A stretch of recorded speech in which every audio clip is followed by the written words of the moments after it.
Hi, my name is Iain and I'm doing my informative speech over the Grand Canyon. The Grand Canyon is located in the northern-west corner of Arizona. It's one of the biggest and most beautiful landforms in North America. I've been in love with the Grand Canyon ever since I visited this tourist attraction when I was 9. First, I will discuss the Grand Canyon, second, the fossils that were discovered, and last, the founders/explorers.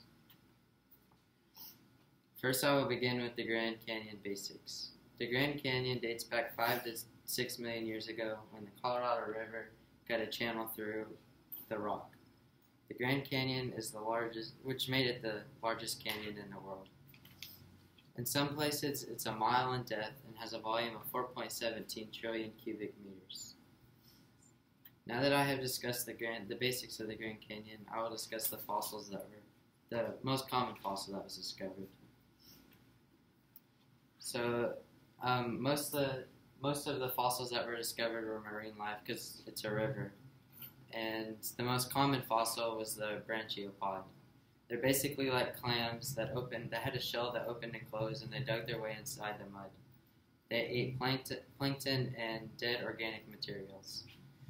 Most of the fossils were found in the sedimentary rock layer, like the branchiopod. Now that I have discussed the fossils, I will discuss the explorers and the founder of the Grand Canyon. The first person to explore or to find the Grand Canyon was the Europeans led by Hopi in 1540.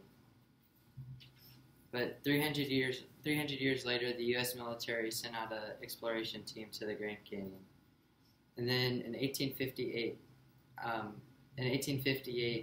John Powell of the United States returned back with a more detailed map of the Colorado River through the Grand Canyon.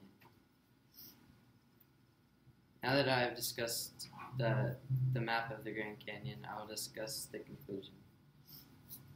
I discussed the basics of the Grand Canyon, the fossils, and the explorers and founders. The Grand Canyon is the most beautiful sight that I've ever seen, and I think everyone should have the chance to go and visit the magnificent site and learn more about the history of the Grand Canyon. The sources I use are the History Channel, and I also use the Grand Canyon National Park website.